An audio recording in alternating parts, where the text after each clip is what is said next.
지금까지 한동안인데 제일 잘하는 것 같아요.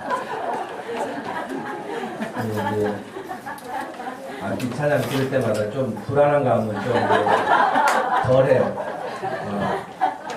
삑 소리가 나올 때가 됐는데 이런 생각 안 해도 될 것 같아요. 열심히 또 준비하고 귀하게 연주해 주셔서 감사합니다. 오늘 우리에게 주시는 하나님 말씀은 마가복음 3장 13절에서 15절까지 말씀입니다.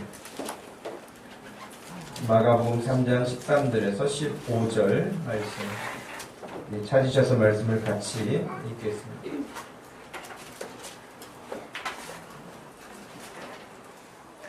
찾으셨으면 마가복음 3장 13절에서 15절 말씀을 읽습니다. 또 산에 오르사 자기가 원하는 자들을 부르시니 나아온지라. 이에 12를 세우셨으니 이는 자기와 함께 있게 하시고 또 보내사 전도도 하며 귀신을 내쫓는 권능도 가지게 하려 하심이로라. 아멘. 오늘 예수님께 집중하기 네 번째 시간으로 제자 삼으신 예수님에 대해서 제가 말씀을 전하려고 합니다. 여러분, 성경에는 다양한 사람들이 이렇게 나오잖아요. 다양한 사람들, 남자도 여자도 또 어린아이도 어른도 나오고요. 또 사람이 오래 산 사람, 우리가 뭐 잘 알려진 것과 마찬가지로 969세를 살았던 무드셀라라고 하는 사람이 있잖아요. 어찌 그렇게 오래 살 수 있었을까, 뭐 그런 생각이 들 만큼이죠. 근데 그 무드셀라를 낳은 아버지 에녹은 정작 365살밖에 살지 않았어요. 물론 이 땅에서 죽음을 보지 않고 하나님께 간 사람이기도 하죠. 여러분, 맨 처음 사람이었던 아담은 몇 살까지 살았을 것 같아요? 첫 번째 사람, 인류의 첫 사람이었던 아담은 930세까지 살았어요. 그러니까 무드셀라하고 별 차이가 나지 않는데 아담도 오래 살았죠. 그때 우리가 지금 우리들의 기준으로 생각했을 때 900살이 넘으면 사람이기보다는 거의 괴물에 가까울지도 몰라요. 왜냐하면 지금의 우리 뭐 80, 90 정정하다고 하신 분들도 그래 어찌 젊음하고 같겠어요? 100살이 넘어가면 살아있기는 하지만 어떤 활동력이라든가 이런 것은 거의 떨어지고 그냥 숨쉬고 먹고 사람 알아보고 하는 약간 소일거리 정도 이렇게 하는 정도에서 생활이지, 뭐 직장을 다닌다든지 뭐 사업을 한다든지 어떤 큰 일을 한다든지 이런 일은 거의 불가하죠. 그런 어떤 측면에서 지금 우리의 사는 수준으로 생각한다고 한다면 900살이 넘으면 어떻게 살겠어요? 그건 사람을 보기 어렵겠죠. 그러나 그 당시에는 우리와는 다른 모습으로 건강하였고 활동을 하였고 뭐 600세가 넘어서도 여러분 자녀를 낳았으니까 우리하고는 분명히 다른 체질이었고 환경이었던 것은 분명합니다.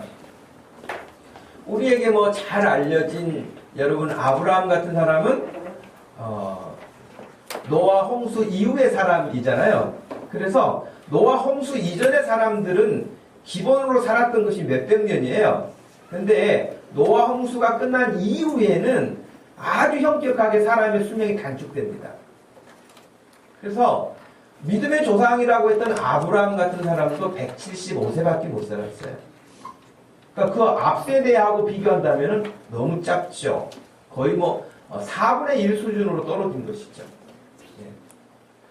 그럼 뭐 아브라함이 그 정도밖에 살지 않았다고 하지만 지금 우리하고 또 비교한다면 굉장하게 장수한 사람이기도 하죠. 또 아브라함만 그런 게 아니고 야곱이라고 하는 사람도 창세기 47장 28절에 보니까 애굽에 내려가서 야곱이 산 날이 17년 살았어요. 17년 살았고 147세에 그의 생이 끝났거든요. 그러니까 아브라함에 비하면 또 단축됐죠. 그런데 모세는 몇 살 살았어요? 120세를 살았어요. 모세는. 또 야곱보다는 더 적게 살았잖아요. 120살을 살았는데 시편 90편 말씀에 따르면 모세가 보편적인 사람들에 대해서 이렇게 이야기를 했어요. 사람이 일반적으로는 좀 70을 살고 좀 건강하게 더 살면 80을 산다 그랬어요. 그게 평균치인 것 같아요. 지금 우리나라 남녀 수명 이렇게 길이가 조금 다르죠. 여자들이 더 오래 살죠. 여자들이 좀 더 뭐 한 6년 정도 오래 살아요. 그러나 우리나라도 지금 이제 70대 후반, 80대 초반 나이까지 평균 연령이 됐다고요. 그래서 그렇게 사는데 사도 바울은 정확하게 몇 살에 이렇게 생이 맞춰졌는지 알지 못하지만 우리에게 그렇게 말했어요. 때가 악하니 세월을 아껴라. 그렇게 말했어요. 그러니까 거의 1000년 가까이 살던 무드셀라나 아담이나 노아나 또 그거보다는 현격하게 떨어졌지만 아브라함이나 모세나 이런 사람들에 비해서 아예 신약에 넘어와서는요. 때가 지금 악하니까 세월을 아끼라는 거예요. 세월을 아끼라. 예수님은 몇 년 사셨어요? 33년밖에 안 사셨어요. 참 여러분 예수님 같은 분이 1000년 계시면서 더 많은 일도 하시고 그럼 얼마나 좋겠어요. 그죠? 그런데 예수님은 33년밖에 살지 않으셨다고요. 저는 여러 가지 생각이 되는데요. 여러 가지 생각 중에 하나가 뭐냐면 예수님이 33년의 짧은 생애를 사신 것은 우리의 삶이 이 땅에만 있는 것이 아닌 것을 더 선명하게 보여주신 것이 아닌가 싶어요. 왜? 그분은 33년을 사셨지만 다시 부활하셨고 그 다음에 사람들이 보는 앞에서 천국으로 구름을 타고 올라가셨다. 분명히 성경에 그렇게 기록되어 있단 말이죠. 천국이 있음. 사람들이 생각하는 것처럼 먹고 살다 그냥 죽으면 끝나는 게 아니라 이 땅에서 끝나는 것이 아니라 천국이라고 하는 것이 있다고 하는 그런 면에서 우리 나라 말 중에 어르신들이 이렇게 운명하시면은 흔히 표현하는 게 뭐죠? 누구누구의 부모님 또 누구누구의 어르신이 돌아가셨대요. 그렇게 말하잖아요. 참 성경적인 것 같아요. 돌아가셨다. 돌아가셨다고 하는 것은 원래 있던 자리로 돌아갔다는 거잖아요. 그죠? 그러니 우리에게 본향이 있어요. 본향이. 우리가 육체적으로 태어나는 고향이 있는 것처럼 우리 모든 사람들이 보냄을 받았던 본향이 있다고요. 그 본향이 천국이에요. 그런 면에서는 돌아가셨다는 말이 얼마나 성경적인가. 그런 천상병 시인의 귀천이라고 하는 천국으로 다시 돌아간다고 하는 그런 시도 있습니다만은 우리는 분명히 하나님이 계시는 그 나라로 다시 돌아가게 되죠. 문제는 우리가 사는 이 인생이 짧아요. 우리가 지금 유전공학을 계속해서 연구를 하고 더 발전을 시키고 이렇게 하고 있습니다만은 그럼에도 불구하고 우리 인생은 짧아요. 짧고 어찌됐든 100년을 넘기지 못하는 것이 대다수예요. 아까 말씀드린 것처럼 100년을 설령 넘긴다 할지라도 활기차게 살 수 있는 그런 인생은 되지 않아요.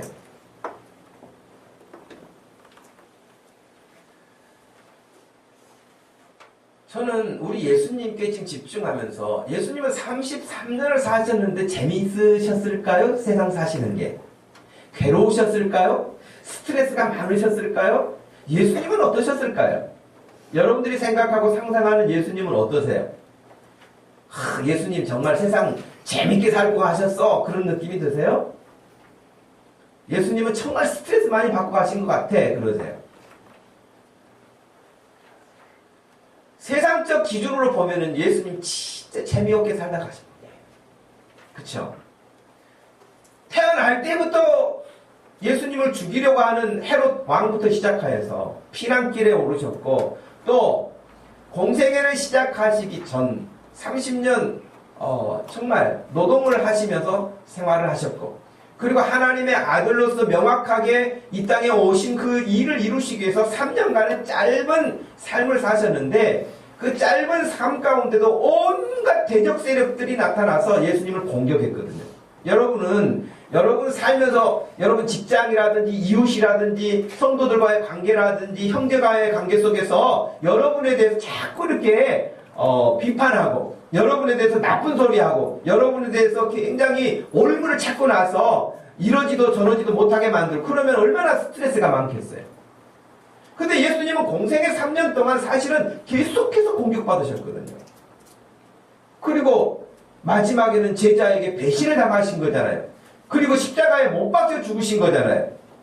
얼마나 비참합니까? 세상의 기준으로 본다면 예수님만큼 재미없게 살고 아무 세상 낙이 없고 그렇게 죽으신 분은 없을 거예요.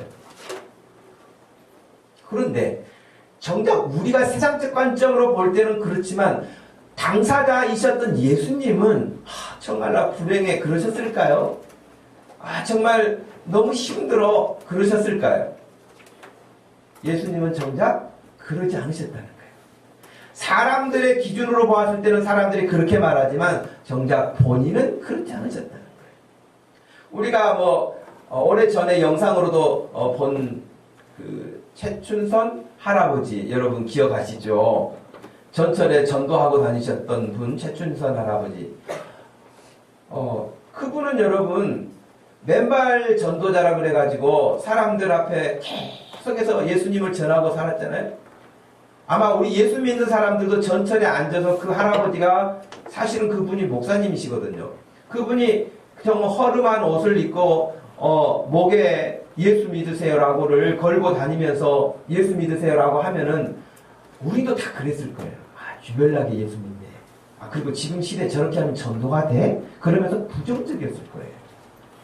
그런데 그분은 운명하시는 날까지 그렇게 전도하시다가 사셨거든요. 근데 여러분 우리가 알려진 바에 의하면 지금 김포공항 그 일대 땅이 다 그분 것이었대잖아요.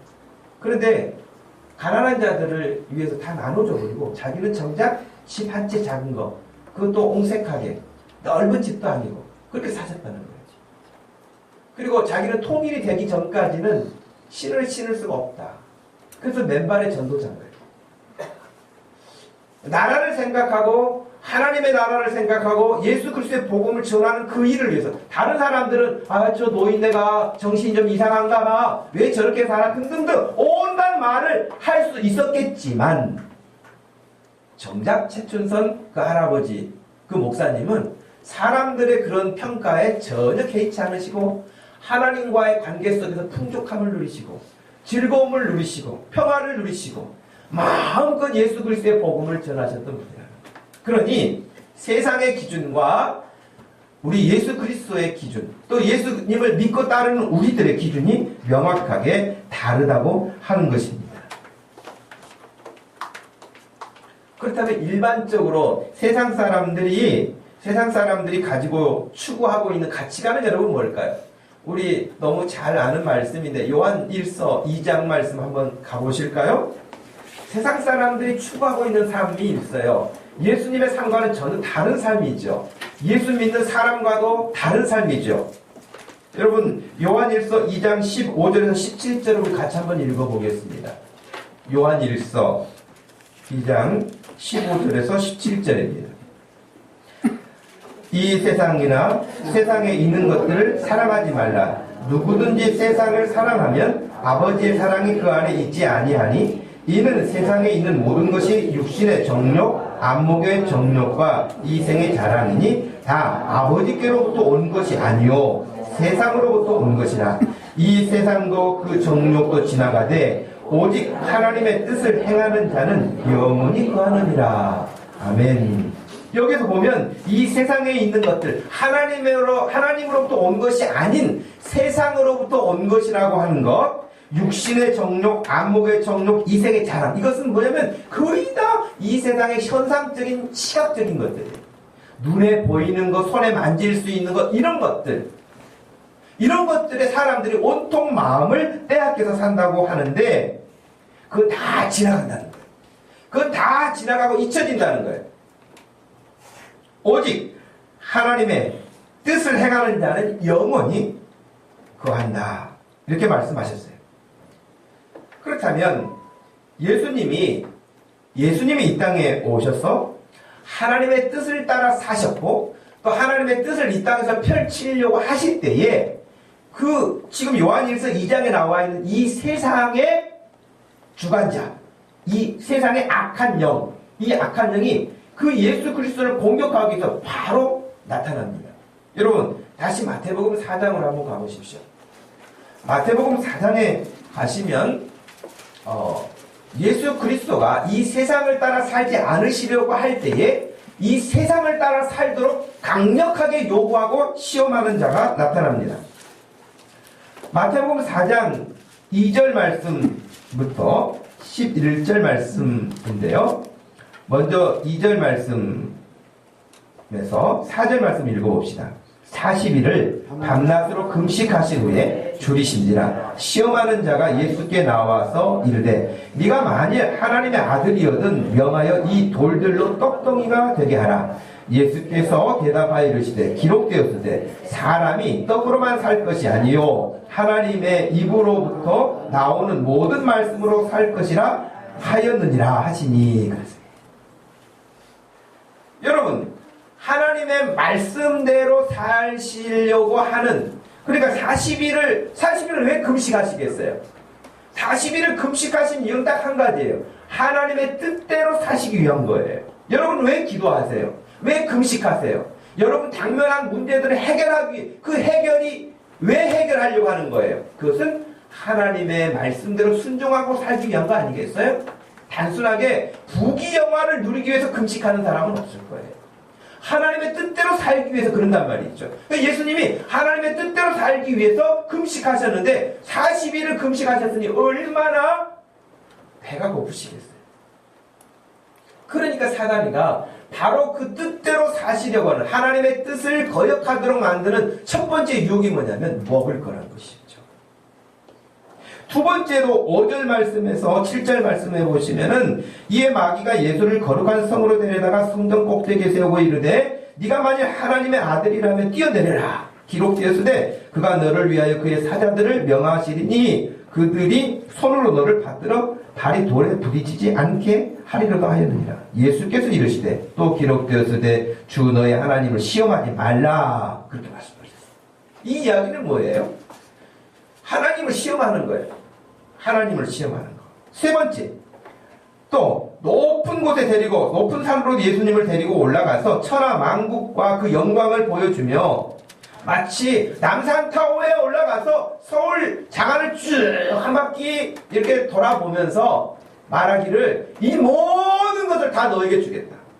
아, 대단하잖아요.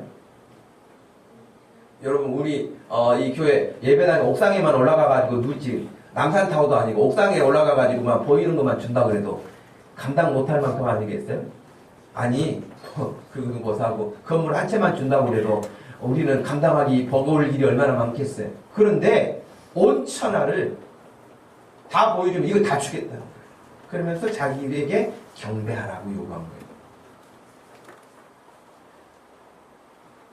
참 이런 유혹을 예수님이 공생애를 시작하신 초창기에 받으셨거든요.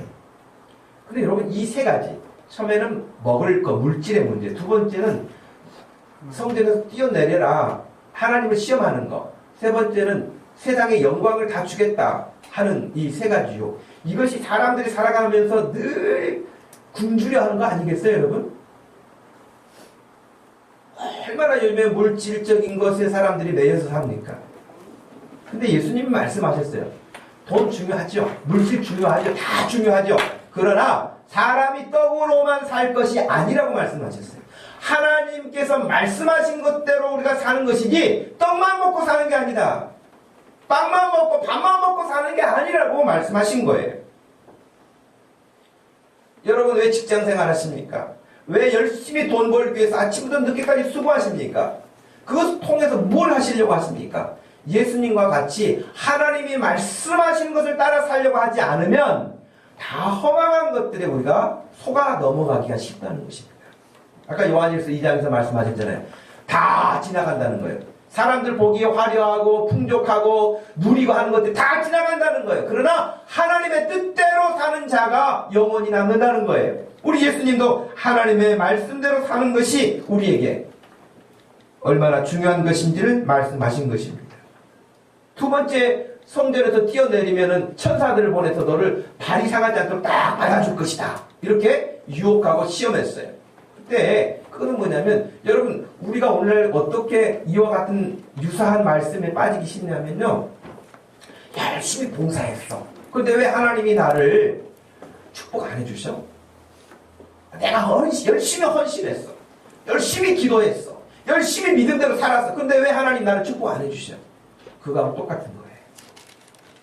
사단이가 거기에 시험을 거는 거예요. 너 봐라. 네가 만약에 하나님의 아들이라면 저 성전 꼭대기로 뛰어내릴 때 얼른 천사들이 내려와서 너를 다치지 않게 할 거라는 거예요. 예수님은 그 사단에게 하나님을 시험해서는 안 된다고 말씀하셨어요. 하나님을 시험해서는 안 된다. 물론 하나님이 시험을 받는 분도 아니시지만 오늘날 우리들이 하나님을 섬기면서 유혹에 빠지기 쉬운 부분이에요. 내 나름대로 하나님의 뜻대로 뭔가를 했다고 했는데 왜 하나님은 아무것도 안 해주십니까? 그래서 하나님과의 관계가 감정적으로 끊어지게 만드는 거예요. 이게 사단이가 요구하는 거거든요. 흔히 말하는 대로 시험 들었다 그러잖아요. 열심히 했는데 나에게는 남은 게 없다. 하나님 내게 준 게 없다. 이런 거예요. 세 번째는 영광. 세상 영광 이런 것들을 다 보여준 건데 요즘에 권력을 얻기 위해서 또 권력을 자기가 얻지 못하면 권력 얻은 자 옆에까지라도 그냥 어떻게 가까이라도 다가가서 그것을 좀 같이 누리려고 하잖아요. 그죠? 우리 흔히 불나방이라고 하잖아요, 여러분. 불나방. 끊임없이 불을 보면 막 달려들잖아요. 죽어요. 불 가까이 가서. 그냥 죽는다고요. 보면은 이런 그 천정에도 보면은요, 여기 불나방 같은 애들이 들어와 있어 이 안에. 저기를 뭐하러 들어가? 화나니까 따라 들어가는 거예요. 근데 나오지 못하고 저 안에 죽습니다. 그러니까 우리 인생이 자칫 잘못하면 불나방과 같이 막 뭔가를 따라가요. 하나님이 아닌 다른 것들을 따라가요. 그런데 거기서 나오지 못하고 그냥 죽는 거예요. 그건 너무 비참한 거죠. 우리 예수님은 이런 세 가지 유혹을 받으셨지만 말씀으로 딱 물리치셨어요. 하나님만 섬겨라. 하나님만 경배하라고 말씀하셨죠. 단순히 그것을 막 버티면서 이겨내신 것이 아니라 완전히 굴복시킬 뿐만 아니라 완전히 물리치신 것이죠. 승리하신 거예요. 우리가 예수님께 집중해야 할 이유가 바로 그런 것이죠. 우리도 이 땅에 살면서 예수님처럼 그런 부분들을 물리쳐야 되는데요.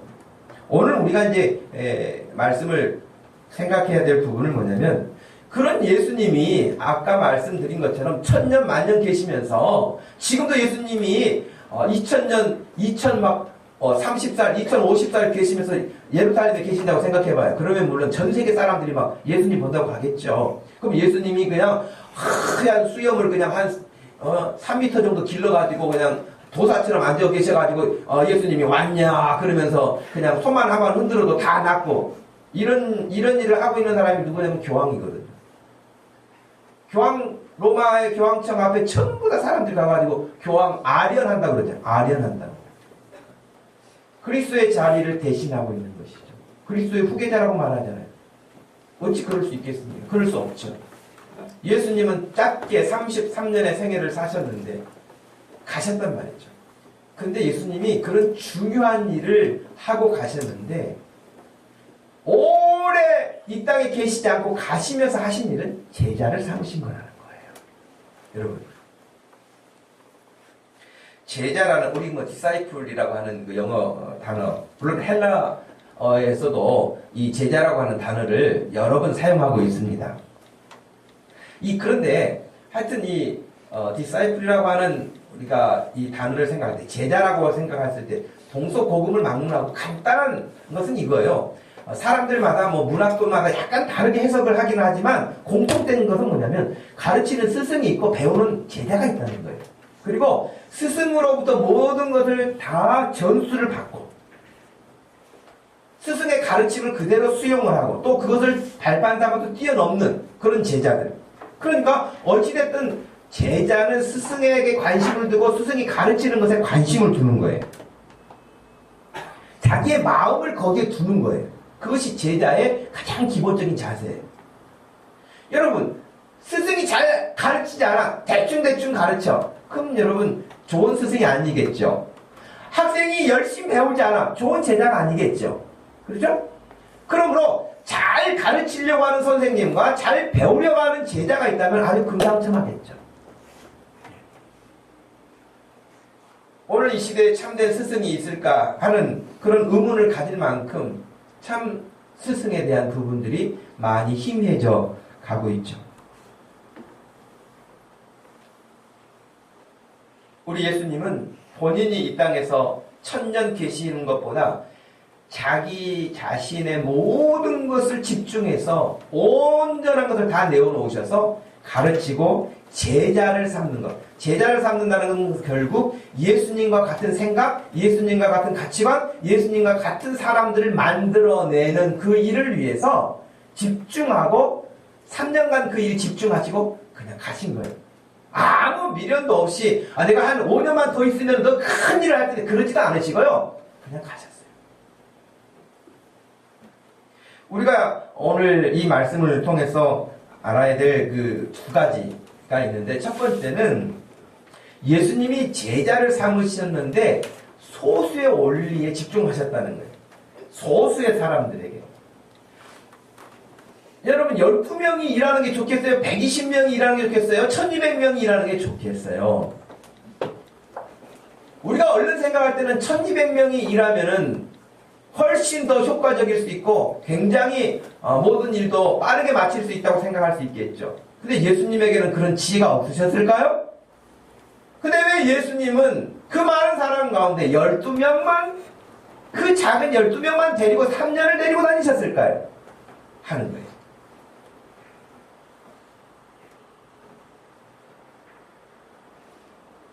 (3년) 동안 12명만 데리고 예수님이 다니셨는데 왜 예수님은 12명만 부르셨을까? 그것도요. 물론 레위 같은 사람은 그 세리였잖아요. 마태. 레위라는 사람은 이제 세관에서 일하는 세관 공무원, 세리 공무원이었어요. 세무 공무원이기는 했지만 뭐 베드로, 야고보, 요한 뭐 이런 사람들 다 어부였잖아요. 물론 그 당시나 지금이나 어부라고 해서 요즘에는 뭐 자기 분야에 집중해서 전문가라고 말하지만 그러나 어찌됐든 간에 어부는 그 당시 뭐 그렇게 고급스러운 직종에 해당한다거나 뭐 연봉이 높거나 그런 건 아니었어요. 그냥 뭐 좀 더 배 여러 척을 가지고 있으면 좀 더 많이 돈을 버는 정도이고 뭐 그런 수준이지 그냥 어부인 것이죠. 그런데 왜 예수님은 바리새인 가운데 박사학위 있는 사람도 있고 말이죠. 서기관 가운데 전국 수석관에도 있고요. 나름대로 대단한 사람들, 제사장 가문의 자녀들도 있고요. 유명한 애들도 많을 텐데 왜 거기 가서는 사람을 뽑아오지 않으셨을까 몰라요. 예수님이 12제자를 뽑으셨는데 그 유명한 사람들, 유명한 학벌을 가지고 있는 사람들, 대단한 사람들, 재력가들 이런 사람들을 뽑아오지 않으셨다는 거예요. 왜 그러셨을까요? 저는 그렇게 생각돼요. 하나님의 나라는 유명한 사람들의 힘으로 되는 것도 아니고 돈으로 되는 것도 아니고 대단한 사람들에게 그 사람들의 힘에 의해서 되는 게 아니라 바울이 그랬잖아요. 고린도 전서 1장에서 하나님의 나라는 참으로 미천하고 보잘것없고 버림받고 아무것도 아닌 것 같은 그런 사람들을 하나님이 들어서 기쁘게 쓰신다는 거예요. 그래서 전도도 미련한 방식으로 헬라인은 지혜를 구한다는 거예요. 헬라인은 지혜를 구하고 유대인들은 표적을 구하고 그런데 바울이 뭐라 그랬어요? 오직 우리에게는 십자가 말고는 너희들이 제일 유치하게 생각하는 십자가 말고는 전할 것이 없다. 그렇잖아요. 그래서 예수님이 12명만 뽑으시고 12명도 대단한 배경을 가지고 있는 사람들이 아니라 그냥 일반 보통 사람들, 어떻게 보면 보통 사람보다 조금 밑에 떨어진 사람들, 이런 사람들을 불러 모으셔서 3년간 집중하고 다니셨다는 거예요. 저는 그래서 이런 생각이에요. 여러분 이런 얘기 많이 들어보셨죠? 사람 잘 안 바뀌어 이런 얘기 많이 하시죠? 강봉규 집사님 사람 잘 바뀌는 것 같아요? 잘 안 바뀌죠. 이수연 자매가 잘 안 바뀌죠. 내가 원하는 대로 그냥 잘 몇 년 살아봤으면 그냥 알아서 잘했으면 좋겠는데 아주 지혜로워. 자기가 알아서 하는 거. 예.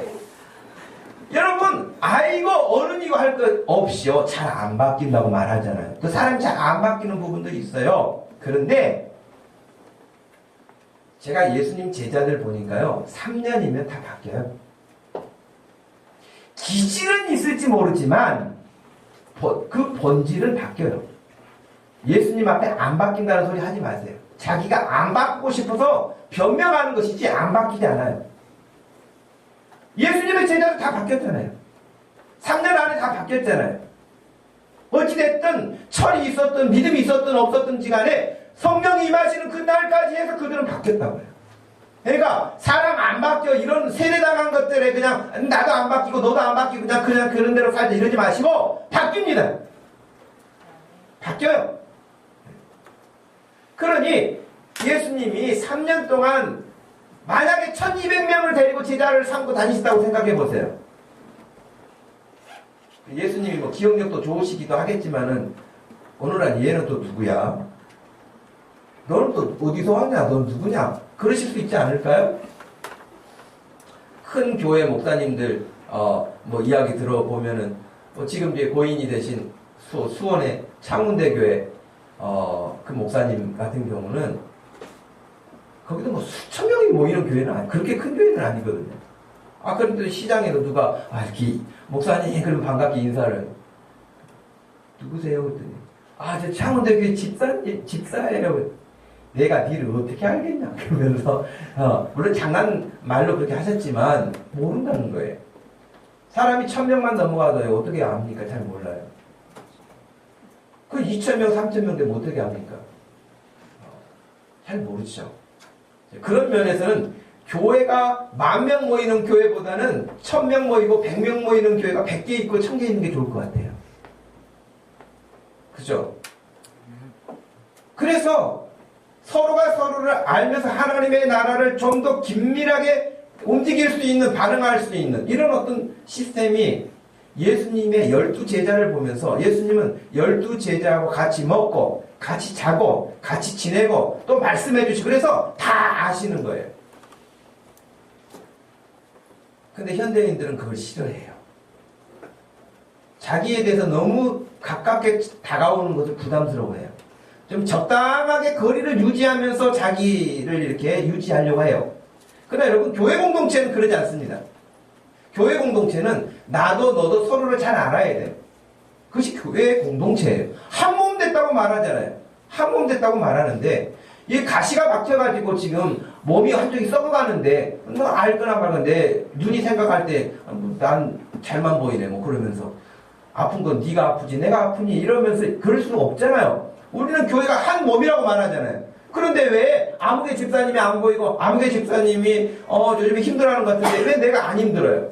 내가 만약에 안 힘들다면 그건 정상이 아니겠죠. 한 몸 되기 때문에 그렇죠. 예수님은 그런 의미에서 같이 먹고 같이 자고 또 같이 말씀을 가르쳐 준 다음에 제자들에게는 또 따로 말씀을 하셨어요. 3년 동안 집중 교육을 하신 거예요. 12명 가운데도 또 베드로, 야고보, 요한 3명은 또 특별하게 더 기회를 가지시고 가르쳐 주셨어요. 보여주셨어요. 그렇죠? 예수님은 그래서 그 많은 사람을 제자로 삼지 않으시고 12명을 제자로 삼으셔서 그 일에만 집중하셨다. 물론 그 중에 가룟 유다 같은 예수님 같은 능력 있는 분 중에도요.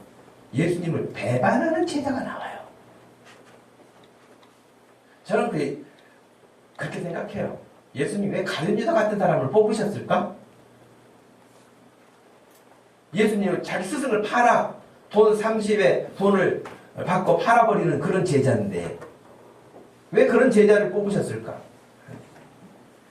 그것은 오늘날 우리들에게 하나님이 주시는 말씀 같아요. 그건 뭐냐면 우리도 교회 공동체를 이루고 살고 사람들과의 관계 속에서 살고 그러잖아요. 다 그런 일은 있다. 우리에게 샘플로 보여주신 것 같아요. 너 그냥 골치 아프고 생각할 거 없어. 나도 팔아먹은 놈 있는데 너 그런 거 하고 신경 쓰지 마라. 아마 그렇게 우리에게 주시는 거 아닐까 싶어요. 저도 그래서 목회하면서 예수님의 어떤 그런 모습 보면서 많이 위로받거든요. 예수님 그래도 아직 저 팔아먹은 성도는 없어요. 네. 위로가 됐죠. 저는 힘들게 할 수도 있죠. 누군가가. 그러나 나를 팔아먹거나 나한테 침을 뱉거나 그러지는 아직 안 해요. 그래서 감사한 일이죠. 아직 목사님께 그런 사람이 없대. 내가 한번 해볼까? 그런 생각을 하는 사람은 물론 없겠지만 예수님은 그런 일을 당하시면서 우리에게 그런 일들을 말씀하신 거예요.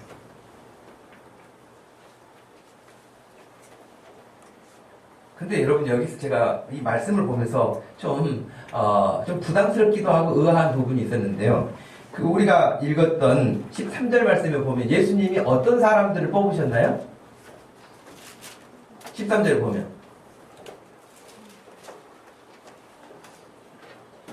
자기가 원하는 사람. 근데 뭐냐면 자기가 원하는 사람들을 부르셨어요. 근데 그 중에서 못하겠다고 간 사람이 있습니까? 예수님 부르시니까 다 왔잖아요. 제자 삼는 원리 가운데 부르시고 그들은 왔단 말이에요.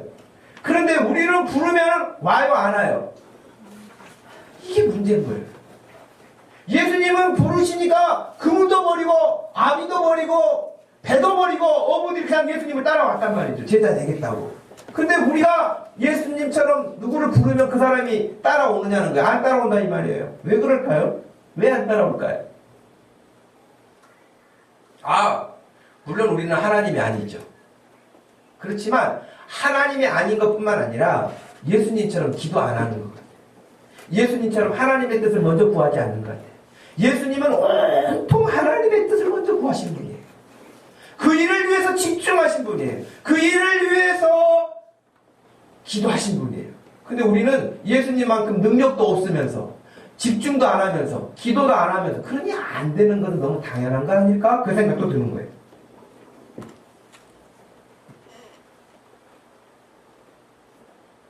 예수님이 누가복음 9장에 보니까 57절에 길 가실 때 어떤 사람이 여짜오되 어디로 가시든지 나는 따르겠습니다. 그러니까 예수님 제자 되겠습니다. 그랬어요. 그랬더니 58절에 예수님이 여우도 굴이 있고 공중에 새도 집이 있지만 인자는 머리 둘 곳도 없다. 그랬어요.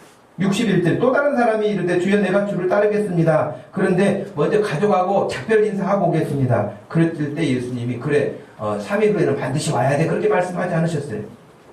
손에 쟁기를 잡고 뒤를 돌아보는 자는 하나님 나라에 합당하지 않다. 그러니까 따르겠다고 말을 하지만 이런 이유 저런 이유를 붙이는 것 합당치 않다고 말씀을 하셨어요. 그러시면서 우리에게 희망을 주는 것은 마태복음 28장 19절과 20절 말씀이에요. 하늘과 땅의 모든 권세를 내게 주셨으니 그렇게 말씀을 하시면서 내가 세상 끝날까지 너희들과 함께 할 것이다. 능력과 권세를 내가 가지고 있는 내가 너와 함께 할 것이다. 그러니 너는 가라. 가서 제자를 삼으라. 아버지 아들과 성령의 이름으로 세례를 베푸르라. 그런 거예요. 누가 함께 하시니까? 우리 예수님이 함께 하시니까 겁내지 말라는 거예요. 그래 너 능력 없는 거 내가 알아. 내가 함께 한다니까. 세상 끝날까지 내가 널 떠나지 않을 거야. 너와 함께 할 거야. 두려워하지 말아라. 그래서 너의 그 짧은 인생을 허망한 것을 위해서 쓰지 말고 예수님이 우리에게 명령하신 것처럼 가서 제자 삼으라. 제자 삼는 그 일에 집중하라 하는 거예요. 당연히 우리 힘으로는 되지 않죠. 그러나 예수님이 함께 하신다고 그랬으니까 그 예수님을 여러분 신뢰하시길 바랍니다. 함께 하신다고 하신 그 말씀 그냥 너무 잘하는 말씀이지만 멀리 보지 마시고 나와 가까이에 있는 말씀으로 다시 확인하시기를 바라고요. 두 번째는 제자 삼는 그 목적이 명확하셨어요. 14절 15절에 그 세 가지가 나와 있어요. 제자 삼으시는 목적이 명확하게 나왔어요. 14절 15절 한번 읽어보십시다. 이에 12를 세우셨으니 이는 자기와 함께 있게 하고 또 보내사 전도도 하며 귀신을 내쫓는 권능도 가지게 하려 하심이라 그랬어요. 세 가지 첫 번째는 함께 있기를 원하셨어요. 예수님은 함께 있기를 원하세요.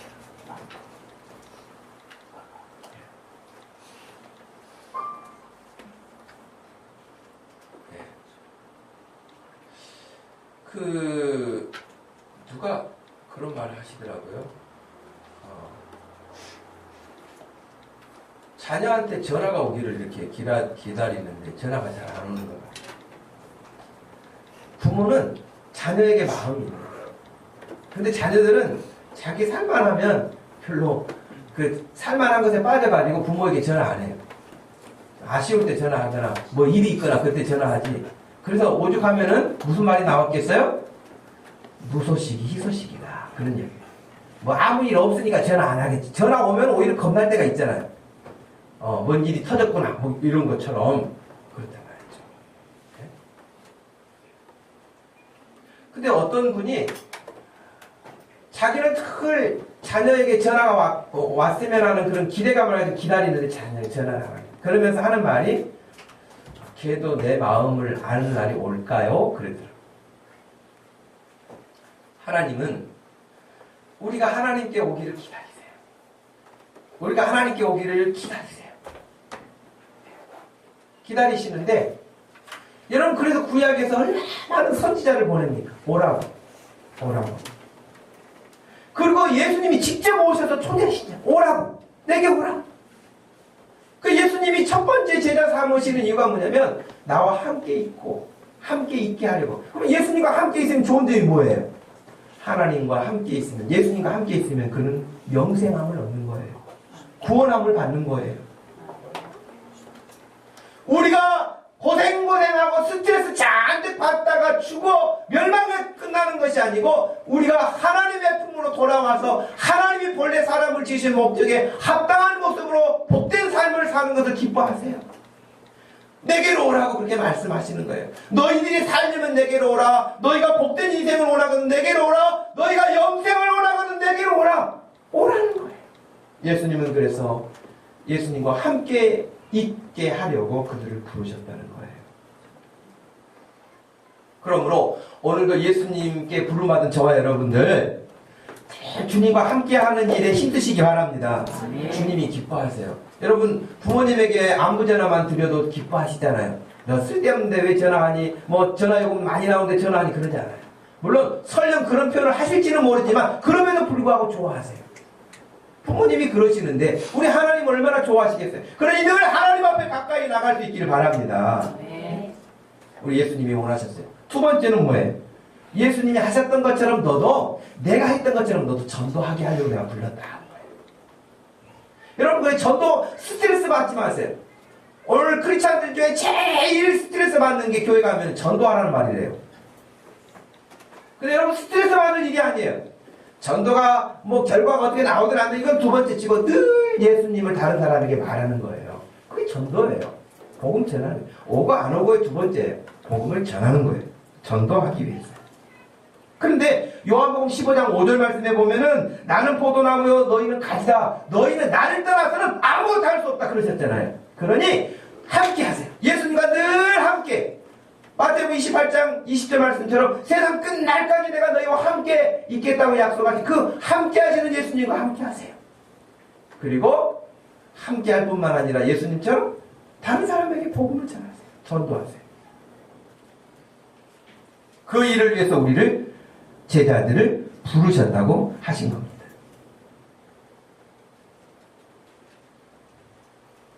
마지막 세 번째는 무슨 말씀이었어요? 15절에 귀신을 내쫓는 권능을 여러분에게 좀 이렇게 능력이 있으면 좋지 않겠어요? 여러분 너무 집중해서 대답이 없는 거예요. 더워서 대답이 없는 거예요. 여러분이 좀 능력이 있으면 좋겠죠. 우리 뭐 중국 무술 영화 같은 거 보면 이렇게 뭐 촥 하면 장풍이 나온다든지 그래가지고 상대방이 이렇게 쓰러진다든지 감히 나를 접근을 못한다든지 확 나를 수 있다든지 얼마나 좋겠어요. 권능이 능력이 있으면. 그런데 오늘 말씀해 보면은 우리에게 귀신을 내쫓는 권능도 있게 하려고 부르셨다는 거예요. 할렐루야. 그러니까 여러분 예수 믿는 사람에게 무슨 능력이 있냐면 최소한 다른 건 몰라도 귀신을 제어할 정도의 능력을 가지고 살아요. 무당은요 귀신을 벌벌벌 거리면서 섬깁니다. 예수 안 믿는 사람도 귀신 들린 사람 무서워하죠. 합니다. 근데 예수 믿는 사람은요, 최소한 아무리 능력이 없다 해도 귀신을 제압할 정도로 조용해 하고 누를 수 있는 권능은 있어요. 할렐루야. 네? 그런 권능을 주시려고 우리를 부르셨다는 거예요. 근데 문제는 여러분들이 생각할 때 주변에 귀신 들린 사람이 많아요? 없어요?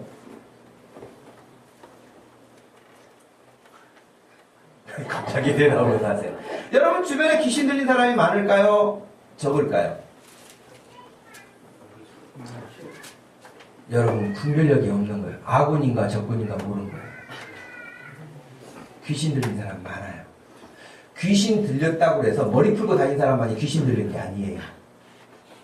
귀신 들린 사람이 누구예요? 악한 영의 지배를 받는 사람들이 다 귀신의 영을 따라 사는 사람들 아닙니까? 그것이 여러분 에베소서 2장을 한번 가보시죠. 에베소서 2장 보면 제가 하는 말이 아니에요. 성경에 그렇게 나와 있어요. 에베소서 2장 1절 말씀에서 7절 말씀인데요. 한번 읽어보십시다.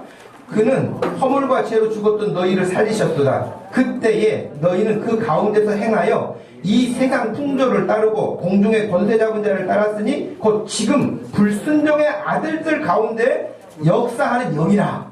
전에는 우리도 다 그 가운데서 우리 육체 욕심을 따라 지내며 육체와 마음에 원하는 것을 하여 다른 이들과 같이 본질상 진노의 자녀였더니 긍휼이 풍성하신 하나님이 우리를 사랑하신 그 큰 사랑을 인하여 허물로 죽은 우리를 그리스도와 함께 살리셨고 너희는 은혜로 구원을 받은 것이라 또 함께 일으키사 그리스도 예수 안에서 함께 하늘에 앉히시니 이는 그리스도 예수 안에서 우리에게 자비하심으로써 그 은혜의 지극히 풍성함을 오는 여러 세대에게 나타내려 하심이라 그랬어요. 여기 보니까 여러분 지금도 믿지 않은 불순종의 아들들 가운데 역사한다고 그랬잖아요. 그러니까 지금도 믿지 않는 사람들 가운데 귀신이 역사합니다. 악한 영이 역사합니다. 근데 그들이 가지고 있는 어떤 현상은 뭐냐면 육체, 3절 육체의 욕심, 육체의 마음에 원하는 대로만 사는 거예요. 육체가 원하는 대로만 사는 거예요. 영은 아무 상관이 없이 그냥 눈에 보이는 것만 붙잡고 산다는 거예요. 아까 요한일서 2장에서 말했잖아요. 이 세상의 정욕, 육신의 정욕, 안목의 기생의 자랑, 그런 것들만 쫓아간다는 거예요. 그런데 사단은, 귀신은, 악한 영은 지금도 많은 믿지 않는 사람들에게 계속 이것을 제공하는 거예요. 이것만 제공하는 거예요. 지금도 귀신 역사가 크게 일어나고 있습니다. 그런데 이런 것들을 예수님의 제자는 어떻게 한다고요?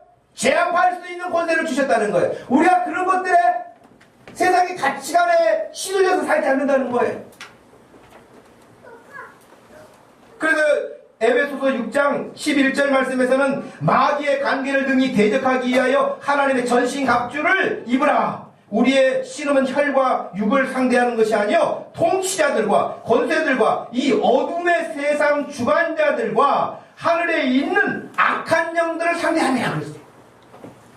지금도 여러분 쉬지 않고 악한 영들이 역사하는 그 악한 일들을 대적하는 권능을 우리에게 주셨다는 거예요. 그러니 여러분 예수 믿는 사람들이 세상에 휘둘려서 사는 사람들이 아닌 거예요. 심지어는 사도 베드로전서 5장 8절에 근신해 있어라, 깨어 있어라. 너희를 대적하는 마귀가 우는 사자와 같이 두루 다니면서 삼키리자를 찾고 있다는 거예요. 여러분 두려워하지 마십시오. 우리 예수님이 함께 계신다고 말씀하셨고 권세를 가지신 그분이 우리에게도 권능을 주신다고 약속하셨으니 예수 그리스도와 밀접하게 포도나무와 같이 나를 떠나서 나무와 할 수가 없지만 붙어 있으면 많은 과실을 내어서 농부를 아버지를 기쁘시게 한다 하신 말씀과 같이 우리에게 그런 역사가 일어나게 될 줄로 믿습니다. 예수님 믿고 교회 다니면서 다른 것에 분주하지 말고 예수님께 집중해 보시기를 바랍니다. 예수님이 뭘 말씀하셨는지, 우리에게 뭘 부탁하셨는지, 어떻게 살기를 원하시는지 예수님에게 집중할 수 있기를 바라는 것입니다. 훈련으로 되는 제자라는 책을 썼던 월터 헬릭슨이라고 하는 사람이 이런 말을 했어요. 그리스도인은 오늘날 많습니다. 그러나 그리스도의 제자는 찾아보기 힘듭니다. 그랬어요. 그리스도인들이라는 사람은 많지만 예수의 제자로 사는 사람들은 많지 않다. 그렇게 말하는 거예요. 여기 계신 여러분들, 여러분이 예수님의 제자입니까? 그냥 교회 다니는 사람입니까? 아니면 그냥 말하는 대로 다 그냥 기독교인이에요, 그리스도인이에요, 그렇게만 말하십니까? 예수의 제자가 되기를 바랍니다. 예수의 제자가 되셔서 예수님이 우리를 부르신 목적에 합당하게. 제가 그래서 영상을 한 가지 보여드리려고 하는데요.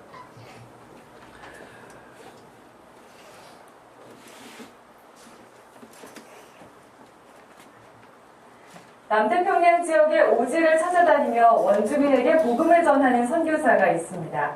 20여 년 동안 사역하면서 죽을 고비도 수차례 넘겼다는 이 여호수아 선교사를 이승규 기자가 만났습니다.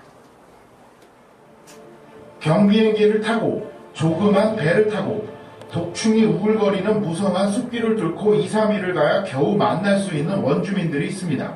때로는 뱀에 물리기도 하고 풍토병에 걸려 생사를 넘나들기도 하지만 이 여호수아 선교사에게는 오지에 사는 그들에게 복음을 전해야 한다는 생각만이 가득합니다. 이 선교사가 남태평양 뉴질랜드 지역 원주민들에게 복음을 전하기 시작한 건 20년 전. 이 선교사와 현지 사역자들은 복음을 한 번도 들어보지 못한 원주민들을 찾아가 한 달여를 머무르면서 복음을 전합니다.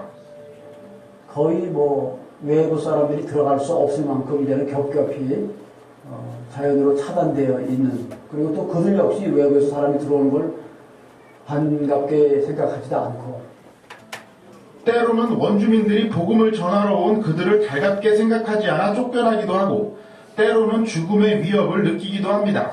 이 지역에 몇 개의 섬이 있는지 또 그곳에는 몇 명의 원주민이 사는지 정확한 통계조차 없습니다. 이 여호수아 선교사는 다음에 복음을 전하러 올 후배들이 어려움을 겪지 않도록 부족을 찾아가는 길, 성향 등을 기록하며 자료로 남기고 있습니다. 언제라고 우리가 손을 그을 수가 없고요. 내 당대의 이 일을 이룰 수 없기 때문에 또 이제 우리 후대들이 또 이 일을 맡아서 또 감당해야 되고, 주님 오실 때까지는 이것은 멈춰서는 안 될 일들이고, 죽음을 각오하고 복음을 전해야 한다는 일념 하나로 오늘도 오지만을 찾아다니는 이 여호수아 선교사에게 솔로몬 제도 원주민들은 바에니 수웅아라는 이름을 지어줬습니다. 바에니 수웅아의 뜻은 거룩한 희생. 이름답게 이 여호수아 선교사는 오늘도 거룩한 희생을 각오하고 원주민에게 복음을 전하기 위해 길을 나섭니다. CBS 뉴스 이승규입니다. 지금 여러분, 우리나라 사람이 선교사가 돼서 지금 그렇게 하잖아요. 근데 영상 하나만 더 보시면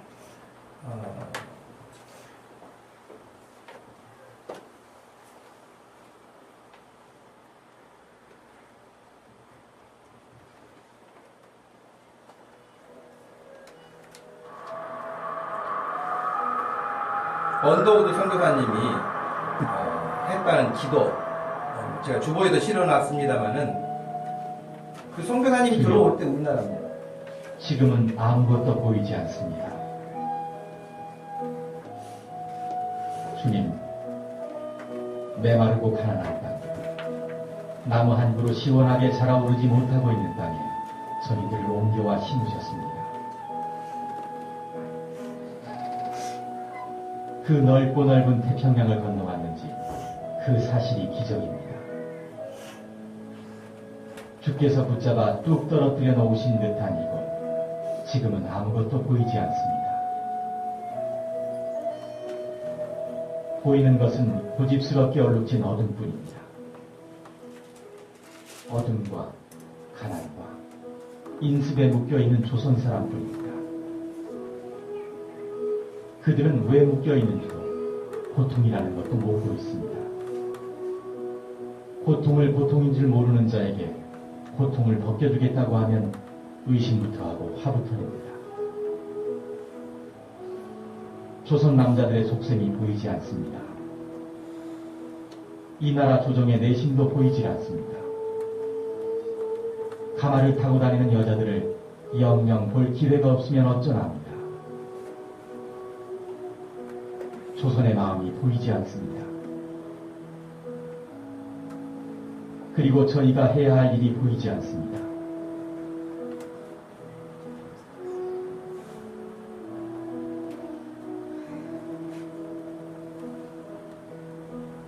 그러나 주님 순종하겠습니다.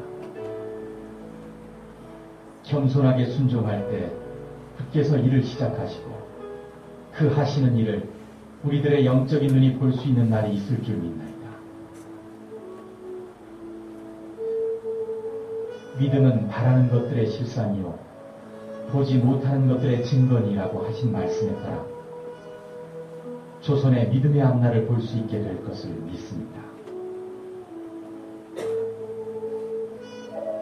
지금은 우리가 황무지 위에 맨손으로 서 있는 것 같사오니 지금은 우리가 서양 귀신 양귀자라고 손가락질 받고 있사오나 저희들이 우리 영혼과 하나인 것을 깨닫고 하늘나라의 한 백성 한 자녀임을 알고 눈물로 기뻐할 날이 있음을 믿나이다. 지금은 예배드릴 예배당도 없고 학교도 없고 그저 경계의 의심과 멸시와 천대함이 가득한 곳이지만 이곳이 머지않아 은총의 땅이 되리라는 것을 믿습니다.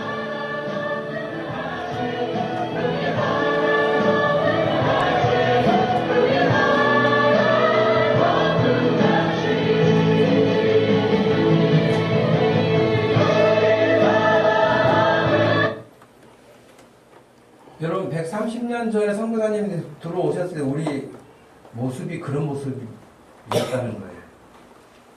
믿겨지지 않을 만큼. 지금 현재 우리나라 선교사님들이 오지에 들어가는 모습이 또 비슷해요. 그러나 우리 이렇게 달라졌잖아요. 변화가 됐잖아요. 놀라워졌잖아요. 여러분 지금 전도하기 어렵다고 그러잖아요. 아까 언더우드 선교사님 그때는 쉽다고 하던가요? 여자들은 다 가마 타고 다니고 얼굴에 막 다 머리에 뭘 뒤집어 쓰고 다니고 얼굴도 볼 수 없어요. 말도 할 수 없어요. 요즘에 아파트 문 다 잠겨가지고 들어갈 수 없어요. 똑같아요. 그때나 지금이나 달라진 거 없어요. 어려워요. 복음 전하는 거 선교사님들도 어려웠어요. 우리도 마찬가지예요. 그러나 그들에게 있고 우리에게 없는 것 굳이 따진다면 그들은 예수 그리스도의 제자로 살기로 헌신하고 훈련하고 거기에 매진하고 집중한 사람들이에요. 우리는 여전하게 예수 믿는다고 하면서도 우리도 모르는 사이에 느슨해진 부분이 있는지도 몰라요. 그 차이치 몰라요. 예수님에게 집중하는 이런 기회를 통해서 우리가 선교 현장에 나가서 독충에 물리거나 생명의 위협을 당하거나 그러지는 않을지라도 이 지역사회에서 여전하게 담대하게 예수 그리스도의 복음을 들고 나갈 수 있는 전도자로 예수의 제자로 살 수 있기를 주님의 이름으로 축복합니다. 하나님 아버지 감사합니다.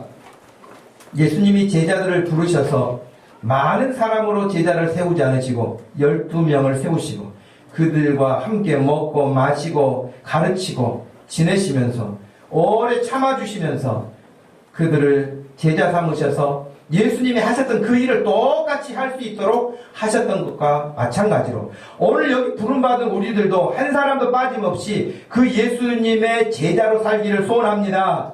우리에게도 그런 열정을 주시고 헌신을 주시고 권능을 더하여 주시어서 세상을 두려워하지 않고 세상의 공중권세 잡은 악한 영을 따라 살지 아니하고 하나님이 주시는 법을 말씀을 따라 살아갈 수 있는 지혜로운 종들이 되게 하여 주옵소서. 여전하게 전도하기가 어려운 환경은 그때나 지금이나 마찬가지지만 담대함을 가지고 나서는 복된 교회가 되어지고 성도들 될 수 있도록 축복하여 주옵소서. 감사하신 예수님의 이름으로 기도하옵나이다.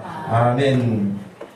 다 같이 잘 일어나셔서 463장인데 5절 한 절을 제가 더 추가해서 만들었으니까요. 5절까지 찬양드립니다.